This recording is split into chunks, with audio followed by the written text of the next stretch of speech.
आम वात, आयुर्वेद में, हिंदी में, आयुर्वेद में उसको बोलते हैं आम वात, मॉडर्न में रूमेटॉइड अर्थराइटिस, और आम भाषा में बोलते हैं गठिया, गठिया रोग। ठीक है।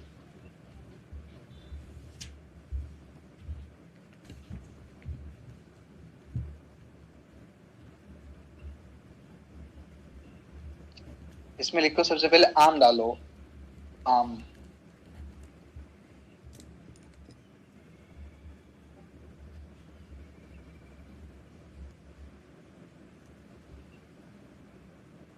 आम का मतलब पता है, एपक्को।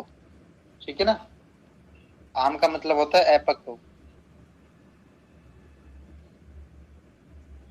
अब इसके अंदर लिखो, आम रस की उत्पत्ति अग्नि मांग से होती है, यानी कि मंद अग्नि से।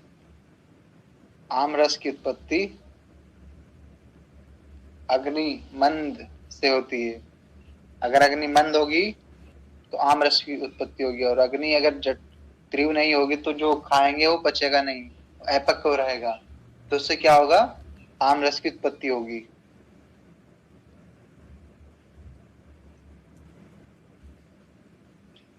लिखो, अग्नि दौर्बल्य के कारण रस धातु की उत्पत्ति ठीक से नहीं होती है। अग्नि दौर्बल्य यानी कि मंद अग्नि के कारण रस धातु की उत्पत्ति ठीक से नहीं होती है।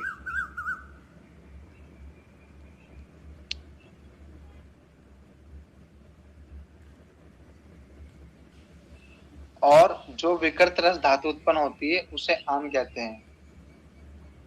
जो विकृत रस धातु उत्पन्न होती है उसे आम कहते हैं।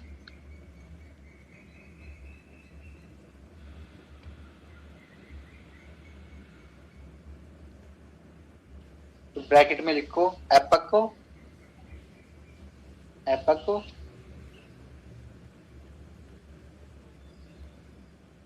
अति दुर्गंध युक्त,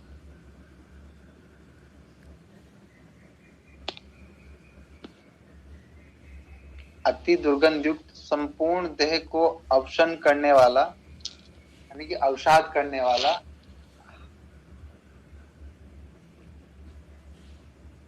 संपूर्ण देह, शरीर को, यानी कि संपूर्ण देह को अवसाद करने वाला विकृत रस, संपूर्ण देह को अवसाद करने वाला विकृत रस को, विकृत रस आम रस कहलाता है।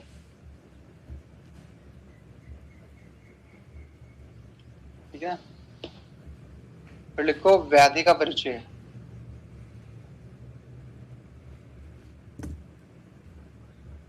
व्याधि का परिचय, इसमें लिखो,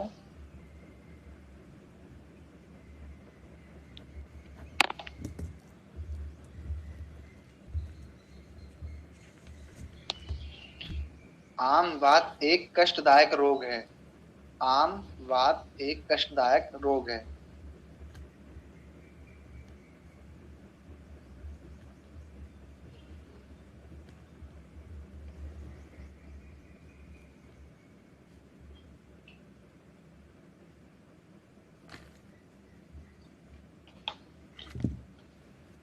आम वात एक कष्टदायक रोग है जो किसी भी आयु के व्यक्ति को हो सकता है, जो किसी भी आयु के व्यक्ति को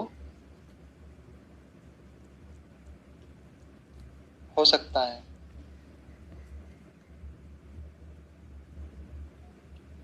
आम का मतलब होता है अपक्व, वात का मतलब होता है वायु।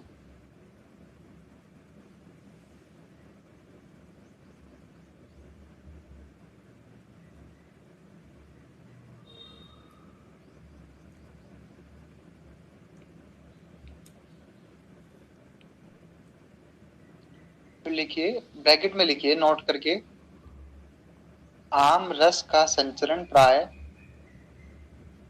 आम रस का संचरण प्राय हृदय, कोमा धमनियों, हृदय कोमा धमनियों तथा अनेक प्रकार के रासायनिकों के माध्यम से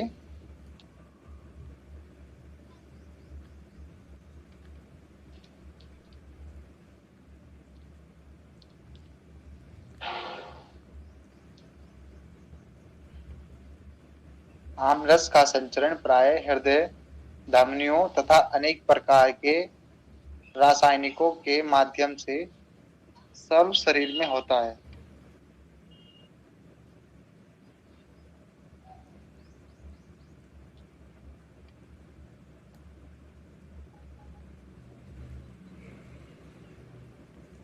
अनेक प्रकार के रासायनिक है, उसके बाद रासायनिकों के माध्यम से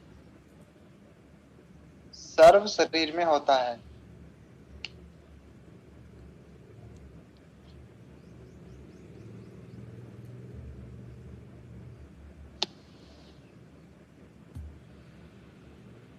इसलिए आम के संपर्क में आने से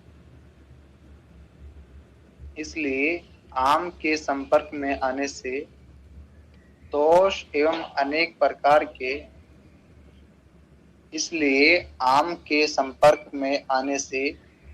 दोष एवं अनेक प्रकार के दूषित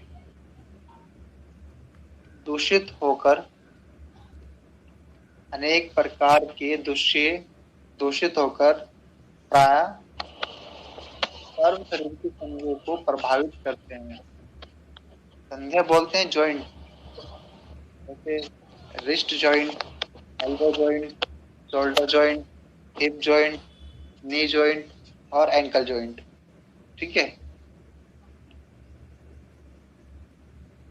इसलिए आम के संपर्क में आने से दोष एवं अनेक प्रकार के दूषित होकर प्राय सर्व शरीर की संधियों को प्रभावित करते हैं। इस प्रकार आम वात की उत्पत्ति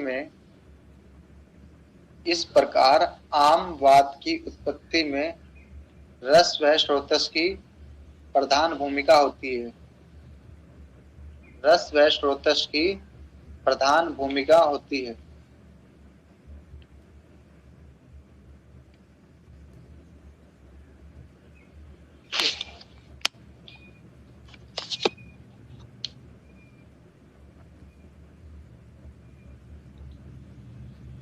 अब इसकी लिखिए परिभाषा। ये तो हमारा हो गया व्याधि का परिचय। अब लिखिए परिभाषा।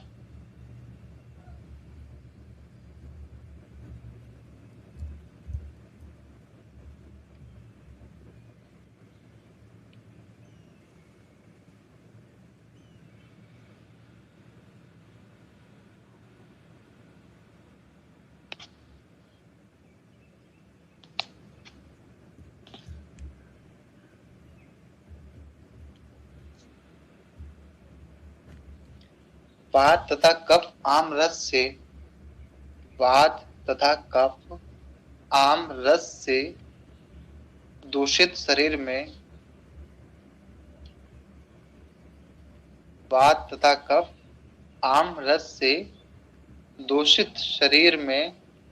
समकाल प्रकोपित होकर जब कोष्ठ कोमा त्रिक प्रदेश एवं संधियों में प्रवेश करके शरीर को एवं अंग प्रत्यंग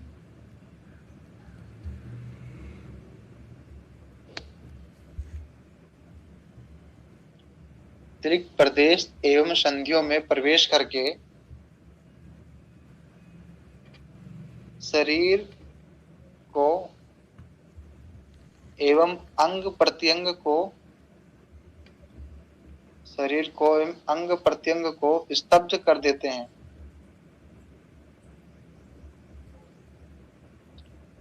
इस रोग को आम वात कहते हैं।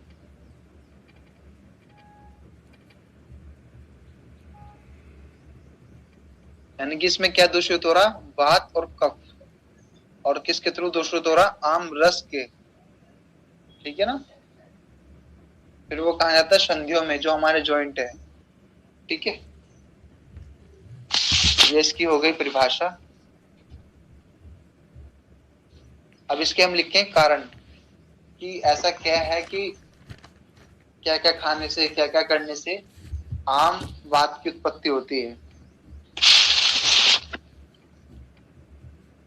तो सबसे पहले लिखिए विरुद्ध आहार का अधिक समय तक सेवन। विरुद्ध आहार का अधिक समय तक सेवन।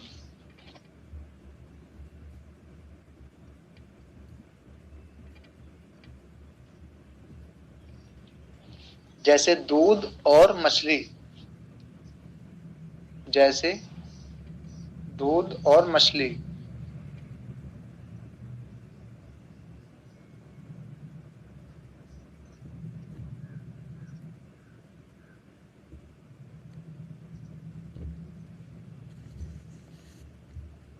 दूसरा लिखिए अग्नि विरुद्ध आहार सेवन। अग्नि विरुद्ध आहार सेवन।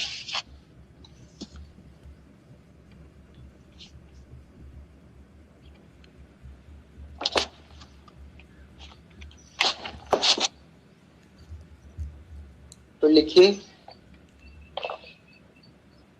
घी प्लस मधु, यानी कि घी घृत और मधु शहद का सम प्रमाण मात्रा में सेवन, यानी कि समान मात्रा में सेवन।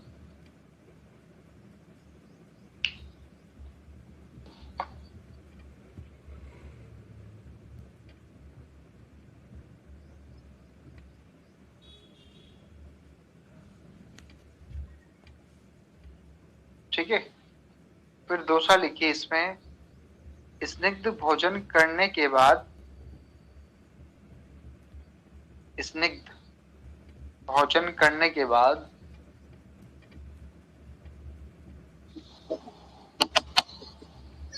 करने के बाद व्यायाम करना।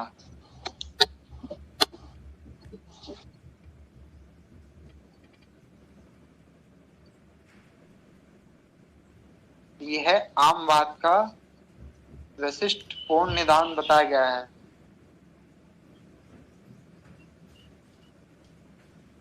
यानी कि स्निग्ध भोजन करने के बाद तुरंत व्यायाम वगैरह, एक्सरसाइज वगैरह करना। ठीक है। विरुद्ध चेष्टा करना। विरुद्ध चेष्टा करना जैसे अजीर्ण होते हुए भी व्यायाम या व्यवहार करना, यानी कि खाने का पाचन सही से नहीं हो रहा है फिर भी हम एक्सरसाइज किए जा रहे हैं या काम किए जा रहे हैं।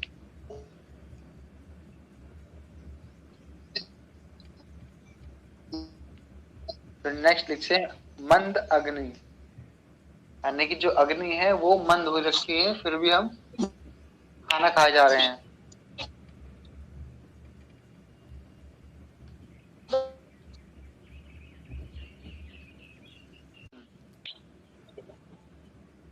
अधिक दही का सेवन।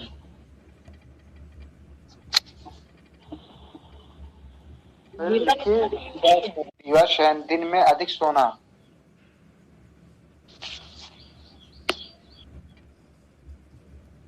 दिन में अधिक सोना।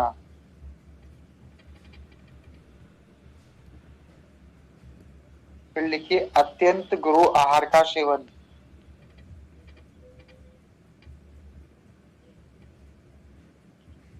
अत्यंत गुरु आहार का सेवन।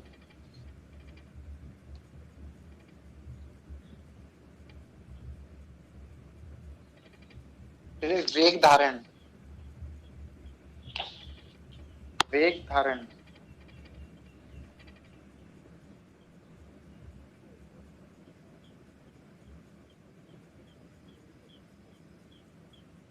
ठीक है ना।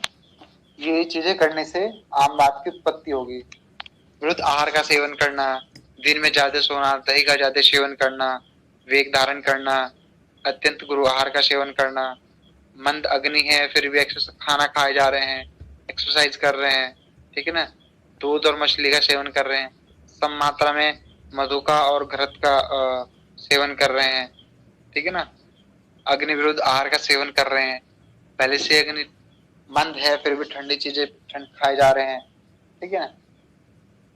तो ये सब चीजें क्या है, ये निदान है जो जो नहीं करने हैं, जो करने से क्या होगा, आम वाक्य की उत्पत्ति होगी। ठीक है, अब लिखिए संप्राप्ति घटक। संप्राप्ति घटक,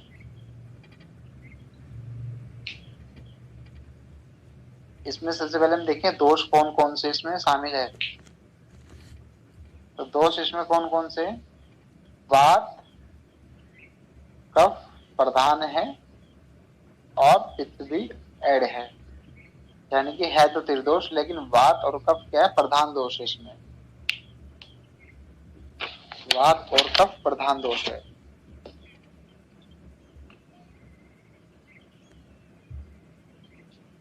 फिर दूषित, इसमें दूषित क्या क्या दूषित होगा, इसमें रस दूषित होगा, रक्त दूषित होगा, मांस दूषित होगा, स्नायु दूषित होगा, कंट्रा दूषित होंगी, अस्थि दूषित होंगी और संधि। रस, रक्त, मांस, स्नायु, कंट्रा, अस्थि और संधि।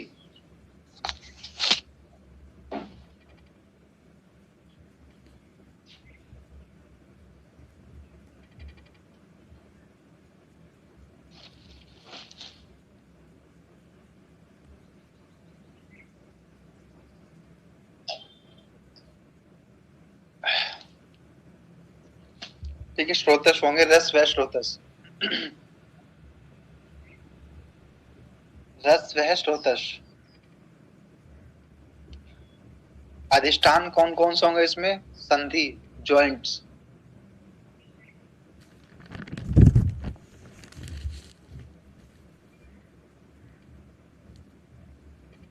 आमाशय,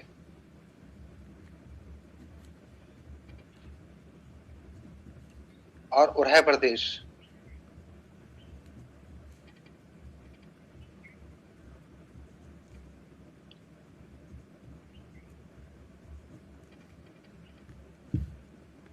अग्नि की स्थिति क्या होगी इसमें, अग्नि की स्थिति होगी मंद अग्नि। मंद अग्नि, और मंद अग्नि में भी कौन कौन सी, जठराग्नि और धात्वाग्नि। जठराग्नि और धात्वाग्नि।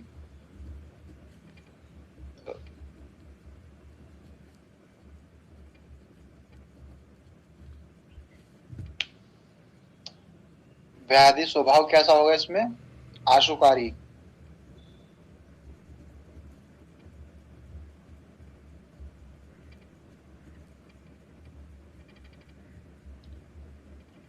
आशुकारी।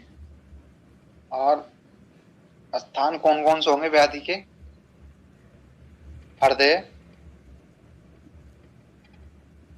हृदय, धमनिया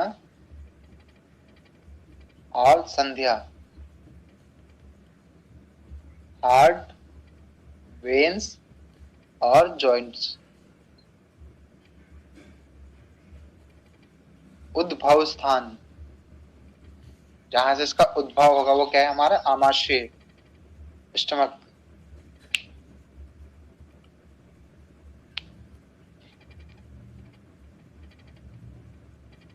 और साध्य, साध्यता कैसा होगा, कृष साध्य होगी।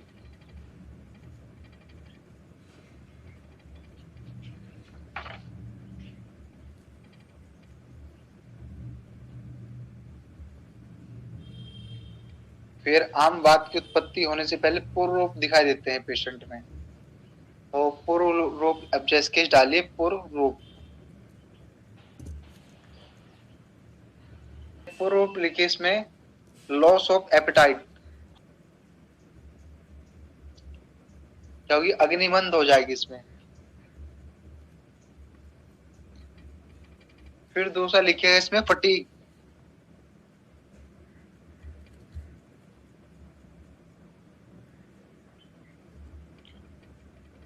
फिर थर्ड लिखिए इसमें बॉडी एक।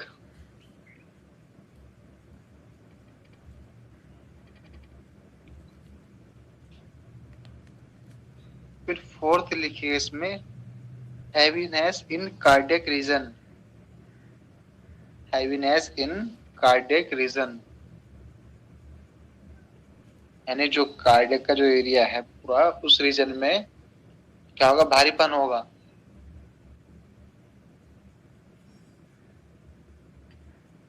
फिर नेक्स्ट लिखिए इंसोम्निया,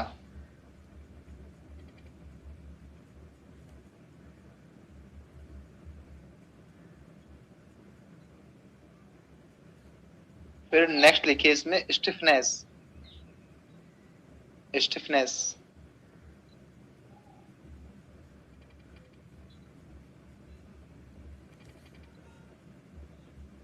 ठीक है।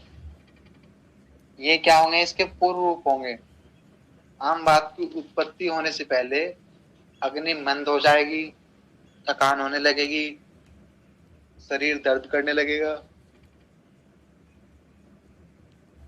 जो कार्डियक एरिया है वहां पे थोड़ा भारीपन होने लगेगा, अनिद्रा हो जाएगी और शरीर में जकड़न रहेगी।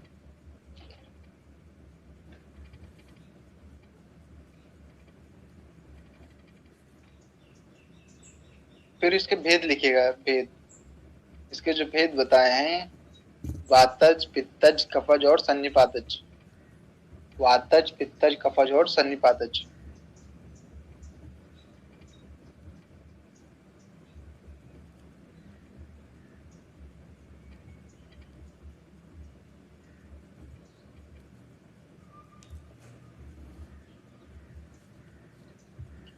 वातज, पित्तज और कफज और सन्निपातज, ये इसके भेद हो गए।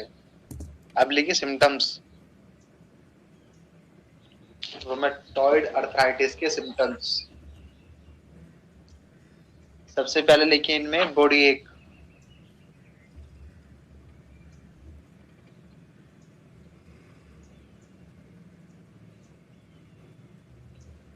दूसरा लिखिएगा इसमें एनोरेक्सिया, एनोरेक्सिया,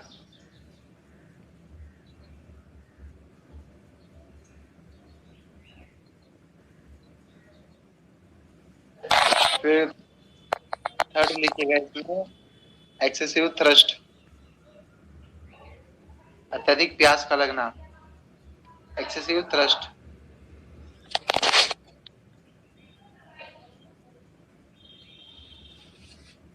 फिर फोर्थ लिखिएगा इसमें फटीग, आलस्य।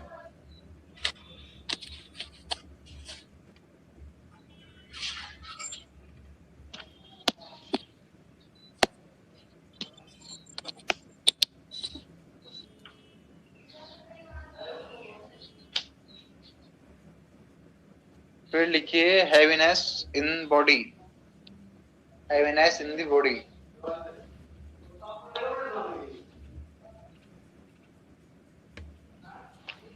फिर लिखिए इसमें फीवर,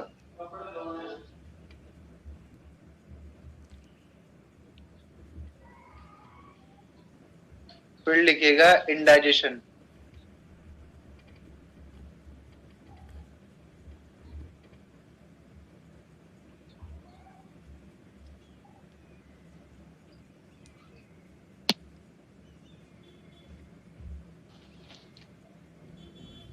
फिर लिखिएगा इसमें इडिमा, इडिमा,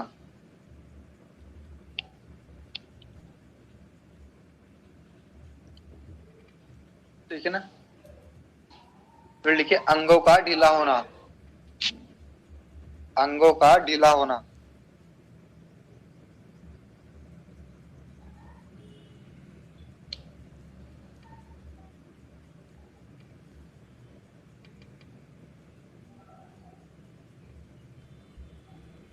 ठीक है।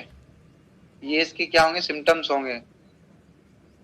शरीर में दर्द होना, भूख नहीं लगना, आलस्य होना, बुखार होना, शोथ होना, पाचन की विकृति होना, शरीर में भारीपन होना, अत्यधिक प्यास लगना, अंगों का ढीला होना, ठीक है।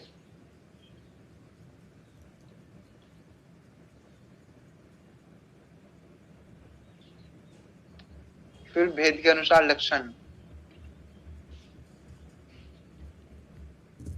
अभी जो भेद लिखवाया है ना, वातज, पित्तज, कफज और सन्निपातज, तो सबसे पहले लिखिए वातज यानी कि वात प्रधान आम वात के लक्षण। वात प्रधान आम वात के लक्षण।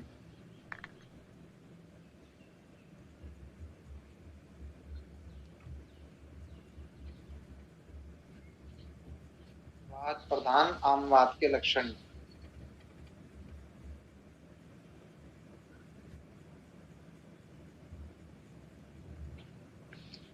इसमें लिखिए अत्यधिक शूल होना यानी कि अत्यधिक पेन होना।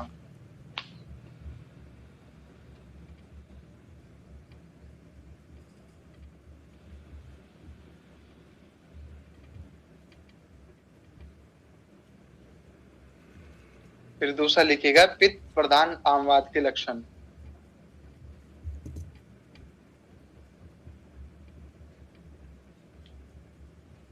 पित्त प्रधान आम वात के लक्षण।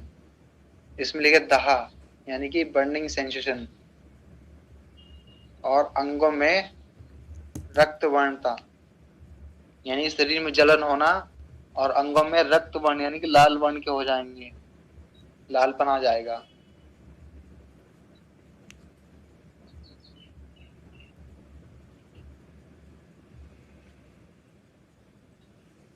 फिर लिखिए कफ प्रधान आम वात के लक्षण। कफ प्रधान आम वात के लक्षण। शरीर में आद्र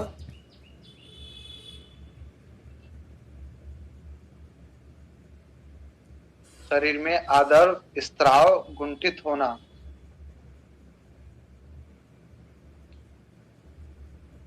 आद्र जानते हो क्या होता है? आद्र शुष्क टाइप में होता है, जो नमी जैसे होता है ना, जो नमी होती है मॉइस्चर।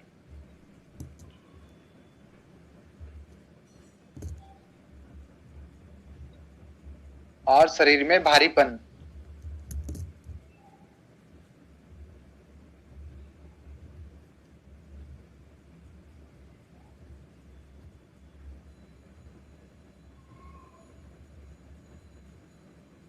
ठीक है, यानी कि वातज पित्तज कफज। बात करते हैं सन्निपातज। सन्निपातज में क्या होगा? तीनों दोषों के लक्षण दिखाई देंगे, वात के भी दिखाई देंगे, पित्त के भी और कफ के भी। शरीर में भारीपन भी होगा, कंडू भी होगा, जलन भी होगी और अंग रक्त वर्ण के भी होंगे और दर्द भी होगा। सन्निपातज में तीनों के दिखाई देंगे। ठीक है, तो आज हम बस यही करेंगे। कल हम इसके अलग अलग भेद पढ़ेंगे, ठीक है ना, लक्षण के आधार पे इसके बारे में स्टडी करेंगे। ठीक है ना, करेंगे हम, टिक लगा रहा हूँ। फिर लक्षण के आधार पे इसके अलग अलग पढ़ेंगे, ठीक है ना। अब तो ये यहाँ तक इजी था, अब डिफिकल्ट शुरू होने जाएगा इसके बाद। ठीक है, और आगे अगर तभी समझ में आएगा, तभी ये वात पित्त कफ तुम्हारे वातज पित्तज कफज भेद, पूर्व रूप, इसकी परिभाषा और मंद अग्नि, ये सब समझ में आ जाएगा। ठीक है ना। वात और कफ प्रधान दोष है, पित्त भी दोष शामिल है, लेकिन वात और कफ जो है प्रधान रहेंगे। इसके पूर्व वो निदान अत्यधिक सेवन, विरुद्ध आहार का अत्यधिक सेवन करना। ठीक है, सर इसमें यूरिक एसिड का क्या रोल है इसमें? यूरिक एसिड इसमें बढ़ेगा, जिसका पेशेंट को अर्थाइटिस होगा यूरिक एसिड बढ़ेगा, शामिल है। और जब पित्त बढ़ेगा, जब पित्त बढ़ेगा तो यूरिक एसिड खुद से खुद ही बढ़ेगा। जो पित्तज प्रधान आम वात के लक्षण में क्या बताया मैंने? दहा यानी कि जलन होना, और दूसरा है अंगों में रक्त वर्णता होना। मतलब यूरिक एसिड बढ़ने का मतलब आम बात है, मतलब आम बात। अगर यूरिक एसिड चाहिए, जो तुम्हारे क्रिएटिनिन होगा, यूरिक एसिड होगा और ब्लड यूरिया होगा, ये टेस्ट है ना कि अगर किडनी से प्रॉपर मात्रा में नहीं निकल रहे हैं तो हो गए ऊपर की साइड चलते हैं। और जितना यूरिक एसिड बढ़ेगा, ये सिम्टम्स पाए जाएंगे, ये चीजें पाई जाएंगी। अगर किसी का जॉइंट पेन है तो सबसे पहले उसका केएफटी करा लो। ठीक है ना। जी। अगर यूरिक एसिड बढ़ रखा है तो पेशेंट में सिम्टम्स मिलेंगे, इसमें पैरों में सूजन होगी, आंखों के चारों तरफ सूजन होगी, चेहरे पे सूजन होगी। क्या वेस्ट मटेरियल है ये ना, अगर जी। किडनी से निकल पा रहे हैं तो फिर ये बढ़िया ही मिलेंगे आपको। क्या था